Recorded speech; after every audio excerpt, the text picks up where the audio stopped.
오늘은 읽으셨던 본문을 가지고 바라봄의 법칙이란 제목으로 하나님의 말씀 받겠습니다. 사람이 인생을 살면서 무엇을 바라보고 사느냐가 매우 중요하죠. 특히 평상시 바라보고 있는 그것이 그의 인생의 기준이 되고 또 주인이 되기 때문입니다. 내 앞에 태산처럼 떡하니 서 있는 문제만 보고 있으면 안 됩니다. 그것만 계속 보고 있다 보면 부정적인 생각에 사로잡히게 되고 쉽게 낙심하거나 좌절하게 되는데요. 사람의 생각이 너무 복잡해지면 잠도 못 듭니다. 일주일 전입니까? 제 집 사람이 말하는데 뭔가 생각이 지금 많아졌는데 잠이 안 들어진답니다. 참 와저리 복잡하게 살고 싶은데요. 하여튼 이 생각에 사로잡히면 거기서 벗어나기가 어려운 것이죠. 여러분은 평상시 무엇을 바라보고 있습니까? 그게 여러분의 삶입니다. 누구를 바라보십니까? 특히 위기 당했을 때 여러분의 눈은 어디를 향합니까? 특히 그때 가장 먼저 누구를 찾습니까? 오늘 여러분의 바라봄을 점검하시기를 주의 이름으로 축복합니다. 그래서 첫 번째로 하나님을 바라보라. 여기에서 인생의 답 다 내셔야 합니다. 하나님을 바라보셔야 합니다.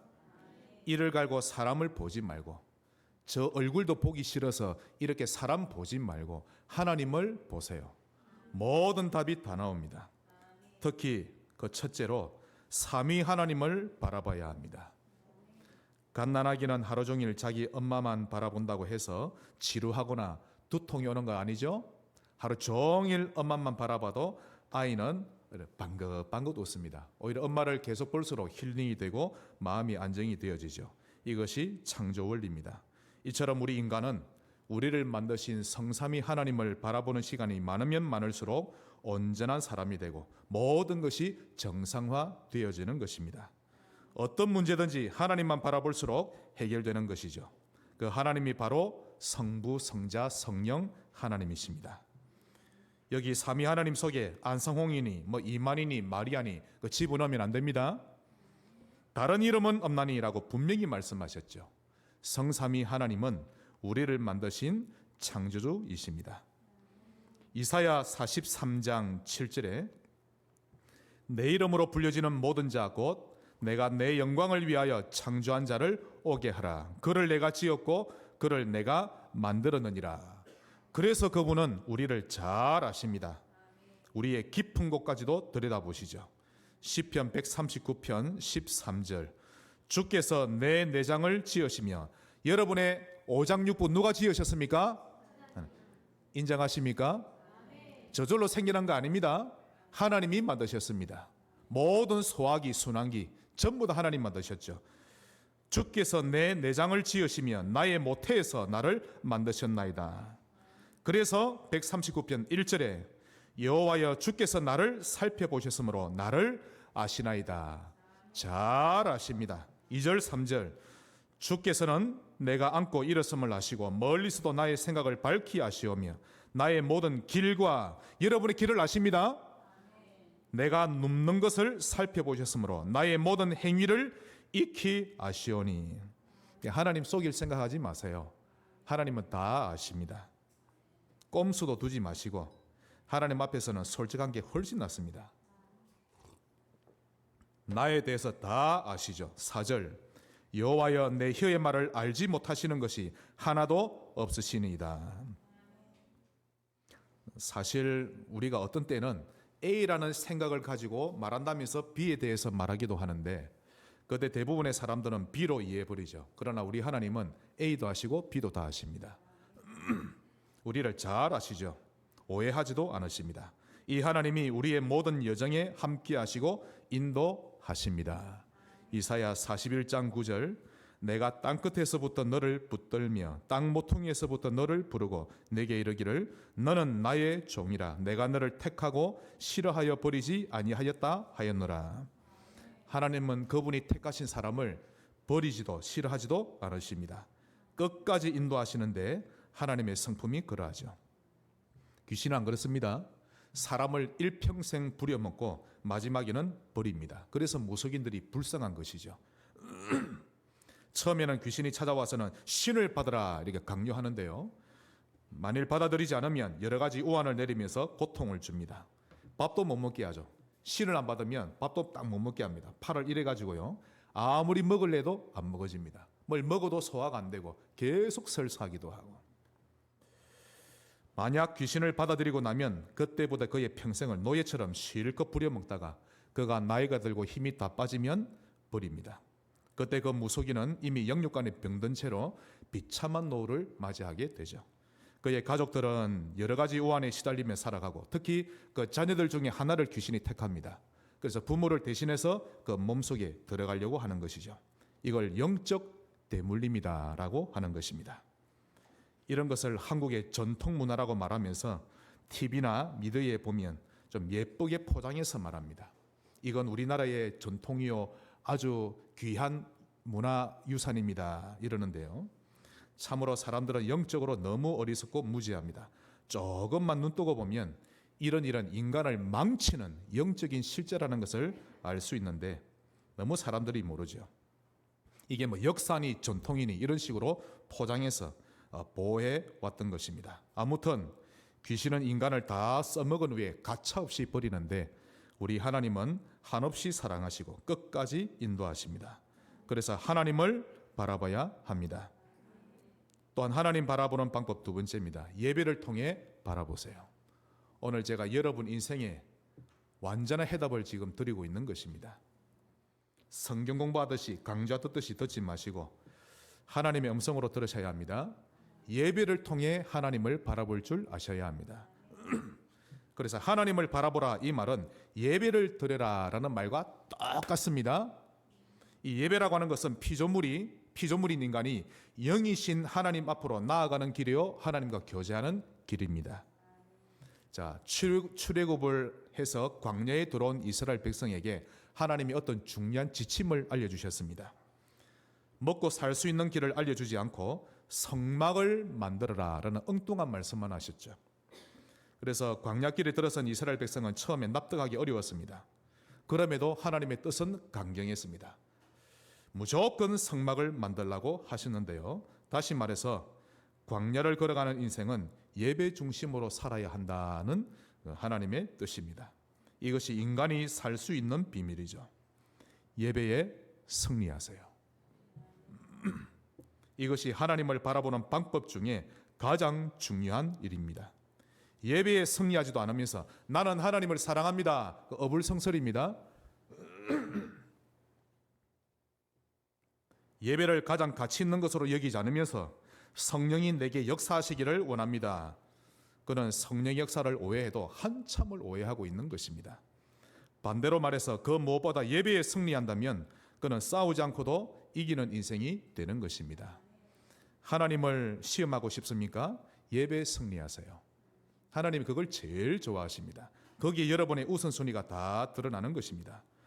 다른 모든 동물이나 식물은 하나님이 말씀으로만 창조하셨고 심지어 천사까지도 그냥 영적 존재로만 만드셨는데 인간만 하나님 형상대로 창조하신 이유는 하나님이 인간과 소통하고 싶어서 그렇게 만드셨던 것입니다.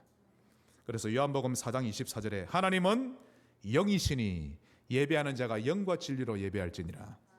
하나님은 영이심으로 예배 시간에 우리의 영혼이 하나님을 바라보고 또 그분을 높이며 기뻐하는 것이 이제 진정한 예배입니다. 자, 여러분 영혼이라고 하는 것은요. 우리의 영, 마음, 정신, 감정, 기분, 생각 이 모든 것이 영혼인데 다시 말해서 우리가 마음을 다하고 뜻을 다하고 기분을 다하고 정신을 다하고 감정을 다해서 하나님과 소통하기를 그분은 원하시는 것입니다. 예배 시간이 그러한 시간이죠. 예배를 통해 하나님을 바라보시기 바랍니다. 저희 부친은 집안에 문제가 생기면 분명히 돈 문제인데 특히 제가 고신대 입학해 놓고 돈이 없는 거 있죠. 제가 아니라 제 형입니다. 제가 대학 들어갈 때는 아버지가 돌아가셨고 제 형이 고신대 합격했는데 입학금이 없는 거 있죠. 뭐 주저할 것도 없습니다. 얘들아 모여라 합니다. 그러니까 딱 모였죠. 예배드리자. 예배드리는 가운데 어떤 내용에서도 하나님 입학금을 주옵소서라는 말이 한마디도 없습니다. 하나님 감사합니다. 우리 가정의 주인이시여 하나님을 높이고 그렇게 예배드리고 주기도문하고 예배 마쳤습니다. 예배 끝나자마자 5초도 안 됐을 겁니다. 지금 제 기억에 전화가 따르릉 옵니다.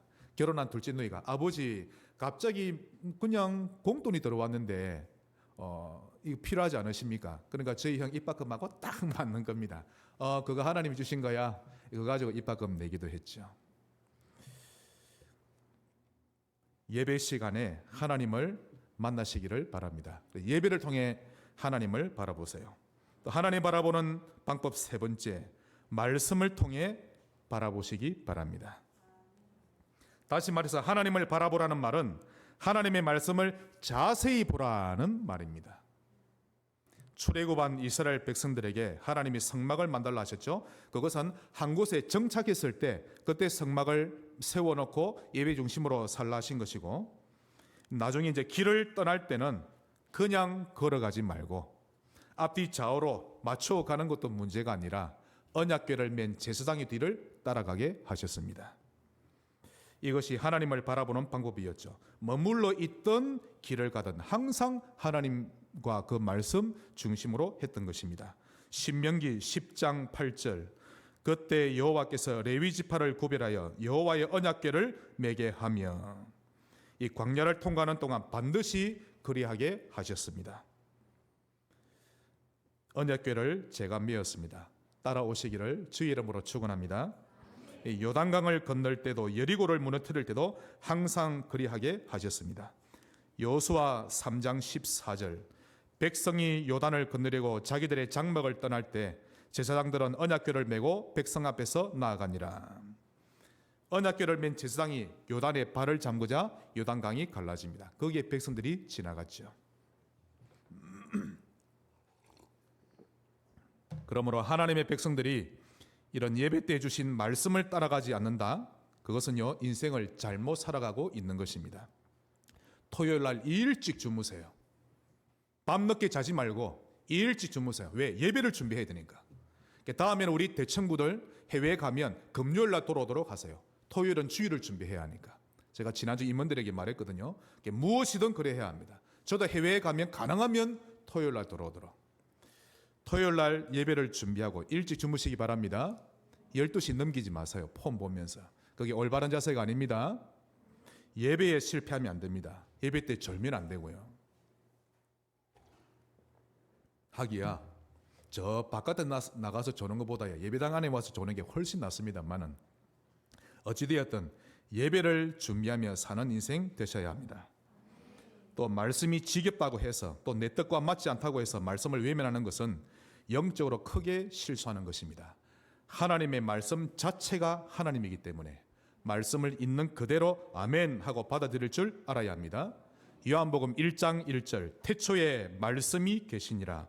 이 말씀이 하나님과 함께 계셨으니 이 말씀은 곧 하나님이시니라.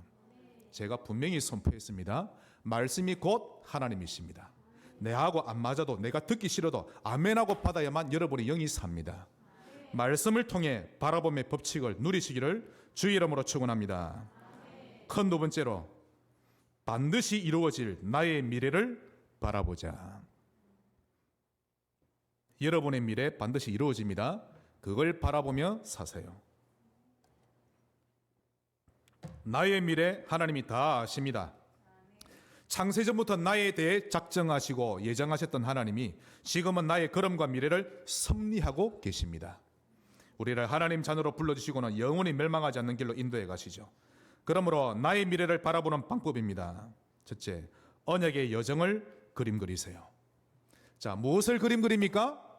언약의 여정. 이것이 여러분의 미래입니다.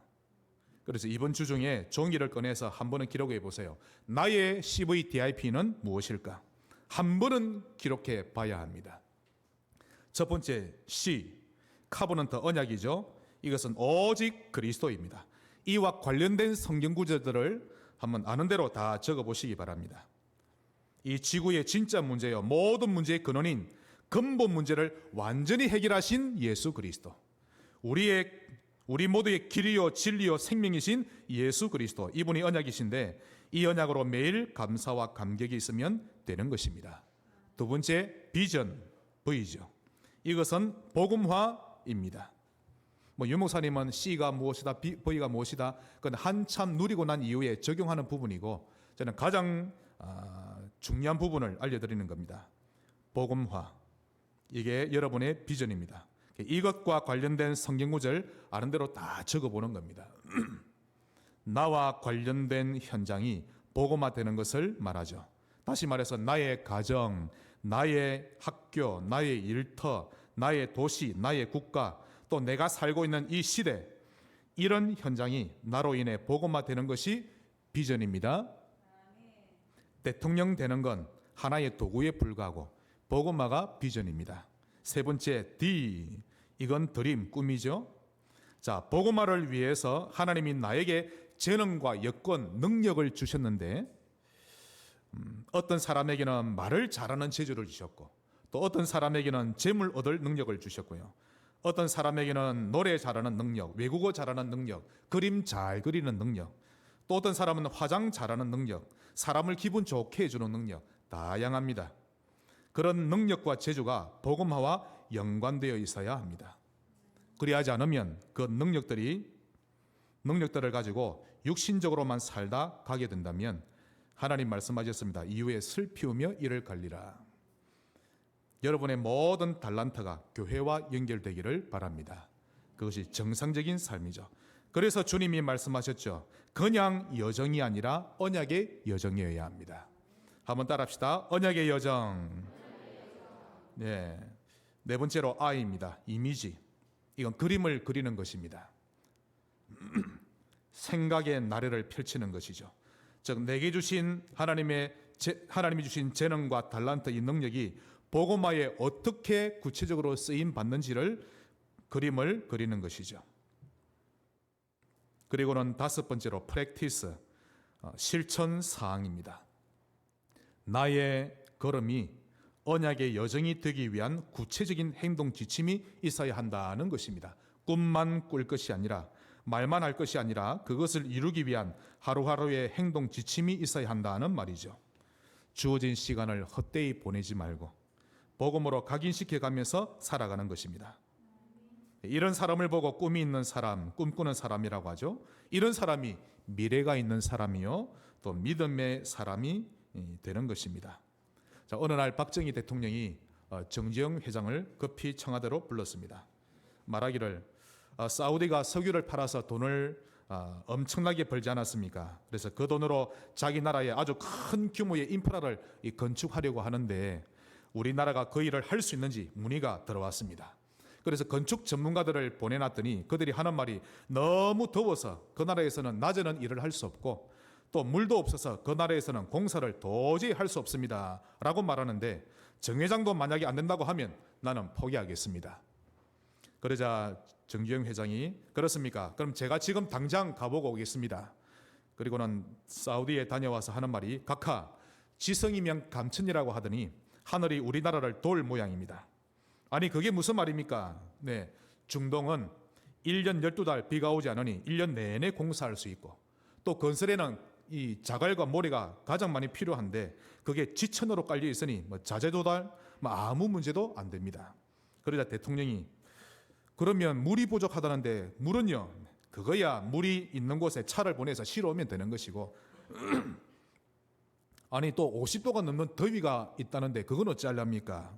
그것도 문제 안 됩니다. 천막 치고 낮에는 자고 밤에 일하면 됩니다. 그 말을 듣자 박 대통령이 한박 웃음을 짓습니다. 역시. 그러더니 현대건설이 중동에 나가는 일에 전폭적인 기원을 아낌없이 해줬고 또 일자리 없는 사람들까지 데려다가 엄청난 외화를 벌여들였다라는 실화가 있습니다. 누구는 안 된다는 그림만 그리고 있고 누구는 최고의 기회라는 그림을 그리고 있습니다.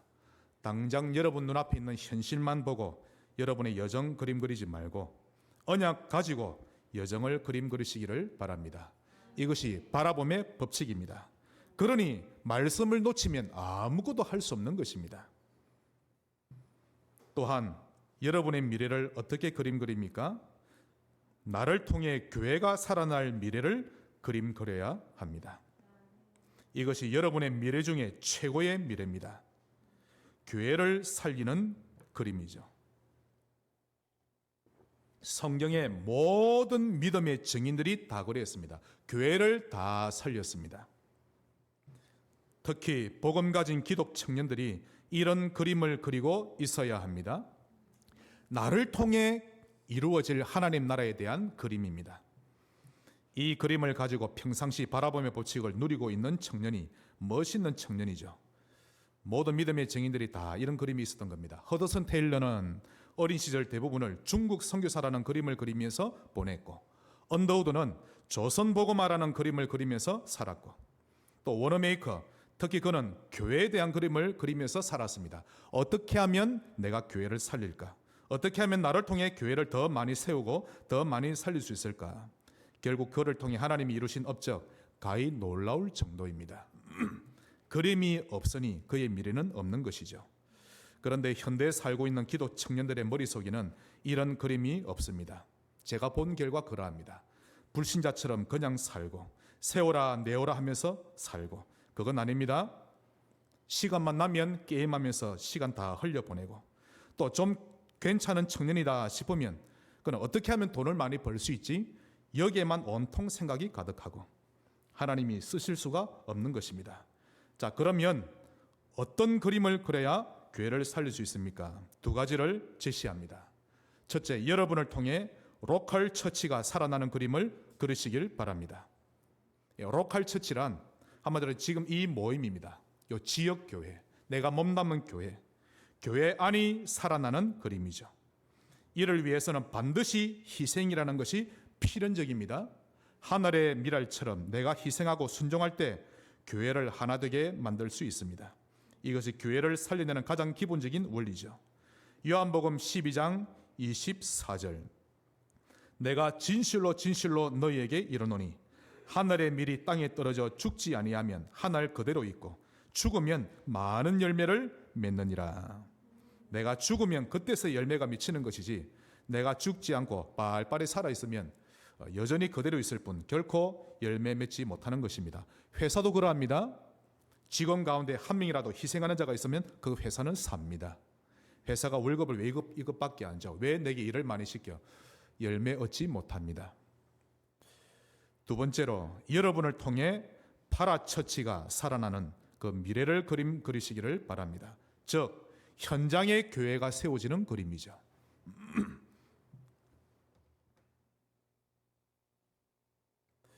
내 현장에 교회가 세워지는 그림인데 이것이 다락방이요 지교회입니다. 자, 여러분 갈수록 정신병 시대입니다. 현장 교회가 더욱 절실히 필요합니다. 사람들이 교회당까지 오기는 너무 힘들죠. 여러분이 있는 곳에서 쉽게 복음을 들을 수 있는 그 장이 필요한 것입니다. 그래서 다락방과 지교회는 절대적이요 필연적인 교회인 것입니다. 이것이 바로 여러분을 통해 이루어질 여러분의 미래입니다. 그래서 연말 되기 전에 꿈을 꾸세요. 나는 일주일에 두 군데는 다락방 지교회 시스템을 만들 것이다. 많은 응답을 주실 겁니다. 자, 큰 세 번째인데요. 코로나 이후로 지구촌의 패러다임이 많이 바뀌었습니다. 또 러시아와 우크라이나의 전쟁, 또 지구의 온난화로 인한 기후재앙, 이런 것들로 인해서 지구 곳곳에는 많은 어려움이 생기는데 겨우 몇 년 전과 비교해 볼 때 우울증 환자 더 많이 생겼고, 또 자살하는 사람 급격히 증가했습니다. 또 경제적으로는 전기세, 가스비 엄청 올랐고요. 이 채소값과 과일값 너무 폭등했습니다. 그러다 보니 이런 부분들을 해결하기 위해서 온 국민이 힘을 합쳐 이겨내보자는 운동이 일어나고 있는데, 예를 들면 필요 없는 전기 코드 뽑기, 또 전기불 끄기, 바가지에 물을 담아서 양치질을 하기. 저도 그렇게 합니다. 제 조카가 한번 지난 여름에 왔는데 이 세면대에 아예 물을 팍 틀어놨고 조금 세수하는 거 있죠. 그 고사리 같은 손으로 허비하는 물이 엄청 많은 겁니다. 쫙 틀어놓고 촉촉 하다가 양치질 할 때도 물을 틀어놓고 양치질하는 거 있죠. 예. 참 손댈 게 너무 많은 거 있죠. 얘들아, 이 바가지에 담아서 하자. 익숙하지 않으니까 처음에 얼마나 짜증을 내는지. 예, 샤워를 할 때도 몸에 거품을 칠하는데 샤워는 틀어놓고 칠합니다. 저는 목욕탕 가서도 샤워를 틀어놓고 거품칠 하면요, 제가 가서 살짝 꺼주기도 합니다. 왜 그거를 틀어놓고 하는지. 왜냐하면 물 부족 국가니까 조금 아끼자는 거죠. 근데 너무 싫어한다, 그럼 제가 하지 않죠. 그나마 좀 수긍하면 물을 끄면서 아끼면서 합시다, 이렇게도 하죠. 교회도 목양실에 가보십시오. 웬만한 코도 제가 다 뽑아 놓습니다. 지금 올라올 때도 올라오기 전에 좀 꼽아놨다가 잠시 예배 드리면서도 제가 뽑아 놓죠. 우리 교회 전기세 좀 제가 아끼려고. 네. 이렇게 또 뭐 에어컨 온도를 1도씩 올리기 운동, 자동차 공회전 시간 줄이기 운동, 뭐 이런 것들을 국민들이 이제 좀 열을 올리고 있습니다. 이런 것이 아무것도 아닌 것처럼 보이지만 전 국민이 힘을 합치게 된다면 그 효과는 엄청난 것입니다. 저 혼자서 뭐 양치질을 한다고 바가지에 물 받아 놓고 하는 걸 혼자 하면 아주 미비해 보이지만 전 국민이 같이 하게 된다면 그때 절약되는 물의 양은 엄청난 것입니다. 이처럼 운동으로 일으켰을 때의 그 영향력은 가히 상상을 초월하게 되는데, 우리 교회가 하나님 바라보는 것을 운동으로 일으킬 때가 되었다라고 저는 확신합니다. 그래서 큰 세 번째로 전 교인 포타임 운동입니다. 누구는 하네 안 하네, 나는 하기 싫어서 안 하고, 하지 마시고 오늘부터 전 교인, 심지어 우리 유치부 어린아이까지 전 교인 포타임 운동에 동참하시기를 주의 이름으로 축원합니다. 쉽게 말해서 아침에는 나의 그리스도께 고백하는 운동을 일으키고, 여러분은 혼자 하지 말고 카톡방 만들어서 같이 올리는 겁니다. 계층별로, 부서별로, 목장별로. 그리할 때 근본 문제 3가지가 여기저기서 떠나갈 것인데 영적인 청소 점점 되어져 갑니다. 가족끼리도 하세요. 낮에는 각자 처한 현장에서 구원의 길을 선포하는 운동을 일으킵시다. 출애굽기 12장 22절에 나옵니다. 주님의 그 보혈, 어린 양의 피를 현장에 뿌리는 일인데 매일 뿌리시기 바랍니다. 1분을 뿌리든 3분을 뿌리든 10분을 뿌리든 그걸 뿌리고 나면 나머지는 하나님이 다 하십니다. 밤에는 하루를 정리하는 운동을 일으킵시다. 운동으로 일으키는 겁니다. 이렇게만 해도 서밋이 될 수밖에 없죠. 여러분, 인류와 삼류의 차이 아무것도 아닙니다. 저 사람이 인류냐 삼류냐, 그 차이는 평소에 주어진 시간을 어떻게 보내고 있느냐가 인류와 삼류의 차이인데, 그냥 밤에 하루를 정리하기만 해도 인류가 되는 것입니다. 네 번째로, 사실 잠들 때가 제가 볼 때 제일 중요한데요, 하나님과 대화하면서 잠드는 것을 운동으로 일으킵시다. 제가 알기로 우리 교회 제법 좀 여러분들이 이제 잠자는 문화를 바꾸고 계신데요, 아마 그분들은 아실 겁니다. 얼마나 행복한지. 아침에 일어날 때가 다르죠. 이때는 하나님께 여러분의 중심을 고백하고 여러분의 미래를 설계하는 시간으로 삼으면 됩니다. 하나님, 나의 인생을 통하여 영광 받으시기를 원합니다. 우리 교회만이라도 이렇게 한다면 놀라운 일들이 일어날 것입니다. 특히 중직자분들만이라도 이렇게 한다면 여러분의 산업에 분명한 증거 하나님이 주실 것입니다. 특히 산업인들, 밤에 그냥 잠들지 마세요. 하나님 앞에 산업을 내놓고 하나님을 회장으로 모셔놓고 기도하며 잠드셔야 합니다. 제가 이스라엘의 왕들을 보면서 깨달은 것이 있는데요, 무엇을 깨달았는가 하면, 그래, 내가 살고 있는 나의 시대만큼은 내가 책임져야 되겠다라는 것을 깨달았습니다. 미래, 즉 우리 후손들이 살아갈 시대는 지금 우리가 어떻게 사느냐에 따라서, 우리가 뿌리는 씨앗에 따라 달라지기 때문에 지금 우리가 잘 살아야 한다는 것을 저는 깨달았습니다. 그래서 밤에 잠들 때 이렇게 기도하시기 바랍니다. 하나님, 저의 시대에 하나님의 나라를 이루시옵소서. 제가 살고 있는 이 시대에 세계 선교의 문을 열어주시옵소서. 이 시대에 제2의 워너메이커 운동이 일어나게 하시고, 지금 이 시대에 제2의 웨슬리 운동, 무디 운동이 일어나게 하옵소서. 여러분, 손에 모래를 쥐면 결국 다 떨어져 나갑니다. 손에 쥐었던 모래가 손가락 사이로 다 빠져나가는 것처럼 결국 사라지고 없어질 것을 위해 살다가는 그런 인생 되지 않게 하시고, 전도 선교 운동에 헌신하다가는 인생이 되게 하옵소서. 이런 기도를 하면서 잠들 줄 알아야 합니다. 잠자면서도 바라봄의 법칙을 누리는 것이죠. 승리하시기를 주의 이름으로 축복합니다. 말씀의 결론을 맺겠습니다. 오늘 중요한 부분을 제가 말씀드렸습니다. 바라봄의 법칙. 이걸 가지고 여러분의 인생을 자립이 될 만큼 편집, 설계, 디자인하시기를 바랍니다. 자립되는 방법 있습니다. 하나님의 궤를 여러분의 집에 모셔오는 것입니다. 사울 왕이 죽고 드디어 다윗이 왕이 되었습니다. 그가 왕이 되자마자 제일 먼저 한 것이 있습니다. 지도자들을 불러 모으고는 의논했는데요. 그 내용이 하나님의 궤를 모셔오자 하는 것이었습니다. 역대상 13장 3절. 우리가 우리 하나님의 궤를 우리에게로 옮겨오자. 역시 멋있는 다윗입니다. 사울 때에는 우리가 궤 앞에서 묻지 아니하였느니라 하며. 그래서 하나님의 궤를 모셔오는 동안 이런저런 일이 있었죠. 그래서 오베데돔의 집에 잠시 모셔두게 되었는데 14절 하나님의 궤가 오베데돔의 집에서 그의 가족과 함께 석 달을 있으니라. 그때 여호와께서 오베데돔의 집과 그의 모든 소유에 복을 내리셨더라. 하나님의 궤를 여러분의 집에 모셔오기를 바랍니다.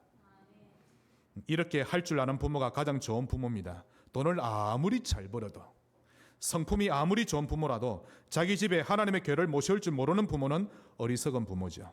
하나님의 궤라고 하는 것은 언약궤를 말합니다. 이 언약궤는 성막 또는 성전, 거기 보면 장이 두 군데죠. 내부에 성소가 있고 지성소가 있는데 그 지성소에 모셔두었던 것이 바로 언약궤입니다. 지성소는 아무나 들어갈 수 없죠. 아무나 들어갔다가는 시체가 되어 나옵니다. 이 궤를 블레셋 사람들이 빼앗아 갔었는데요. 그리고는 자기들의 신전인 그 다곤 우상 옆에 하나님의 언약궤를 딱 두었습니다. 밤 사이에 그 다곤의 얼굴, 손목 다 끊어져 버린 거 있죠. 그리고는 그 블레셋 땅에 하나님이 독한 피부병까지 일으키셨는데 블레셋 사람들을 치셨던 것입니다. 여호와의 궤가 머무는 곳에는 근본 문제 떠나갑니다. 여러분을 괴롭히는 사단이 결박되고 여러분 집안에 흐르는 재앙이 떠나가는 것입니다. 하나님께는 축복이요 사단은 결박하시는 것입니다. 이 하나님의 궤 속에는 세 가지가 들어 있습니다. 무엇이 들어 있습니까? 십계명이 적혀 있는 돌판이 들어 있죠. 언약궤 안에는 하나님의 말씀이 들어 있습니다. 또 아론의 쌍난 지팡이가 들어 있죠. 하나님의 능력이 들어 있고 만나 담은 항아리가 들어 있습니다.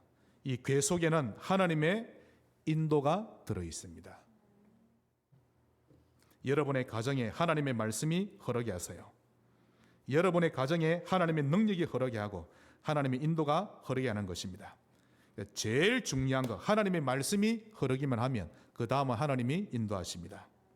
역대상 15장 2절 다윗이 이르되 레위 사람 외에는 하나님의 궤를 맬 수 없나니 이는 여호와께서 그들을 택하사 여호와의 궤를 메고 영원히 그를 섬기게 하셨음이라 하고. 자, 레위인 가운데 특히 제사장 그들이 언약궤를 메게 하셨습니다. 영원히 그를 섬기게 하셨죠. 자, 그런데 여러분 자세히 보니까요, 지금 모든 하나님의 자녀가 레위인이요 제사장입니다. 즉 우리는 항상 여호와의 궤를 메고 영원히 그분을 섬기는 사람이다라는 뜻이죠. 베드로전서 2장 9절 그러나 너희는 택하신 족속이요 왕같은 제사장들이요 거룩한 나라요 그의 소유가 된 백성이니. 자, 육신적으로는 제가 직분자로 목회자로 제사장의 일을 하고 있지만 영적으로는 구원받은 여러분 모두가 왕같은 제사장이라는 뜻입니다. 그래서 여러분은 영원토록 여호와의 언약궤를 메고 주님을 섬기며 살아야 합니다. 주님이 십자가에서 운명하실 때 성소와 지성소 사이에 있던 휘장이 돌로 완전히 찢어졌죠. 그것은 누구든지 하나님 앞에 나아갈 수 있게 되었다는 것을 의미하는데요. 하나님 앞에 담대히 나아갈 수 있습니다. 하나님의 궤를 여러분의 집에 모셔 가시기를 바랍니다. 좌우로 한번 인사합시다. 여러분은 제사장입니다. 레위인입니다. 아무것도 염려하지 말고 다만 모든 일에 기도와 간구로 하나님 바라보시기를 주 예수 이름으로 축원합니다. 기도하겠습니다. 내가 산을 향하여 눈을 들리라. 나의 도움이 어디서 올까? 나의 도움은 천지를 지으신 여호와에게서로다. 하나님 감사합니다. 우리의 눈이 하나님을 향하게 하옵소서. 그리하므로 우리 시대에 전도와 선교의 문을 열어주시고 세계 복음화의 문을 열어 주옵소서. 예수 그리스도 이름으로 기도하옵나이다. 아멘.